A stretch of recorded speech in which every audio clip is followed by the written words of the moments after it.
Hey guys, this is Jay Patel from MyFitMed. Today we'll talk about different types of vitamin D supplements.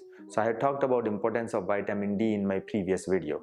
Today we'll talk about the two different types of vitamin D supplements. There are two types of oral vitamin D supplement, D2 and D3. D2, also known as ergocalciferol, comes from a plant source, whereas D3, also known as cholecalciferol, comes from animal source. Both D2 and D3 are very similar molecule and both are used for vitamin D deficiency. When taken orally, both are effectively absorbed into the bloodstream.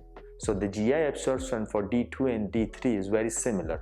However, the liver metabolizes them differently. Both D2 and D3 gets metabolized to calcifediol, but D2 yields less calcifediol in the bloodstream than D3. D2 also has shorter duration of action. Most studies have shown that D3 is more effective at raising your vitamin D level than D2. Because of the liver metabolism, D3 seems to be superior supplement compared to D2 for improving your vitamin D level.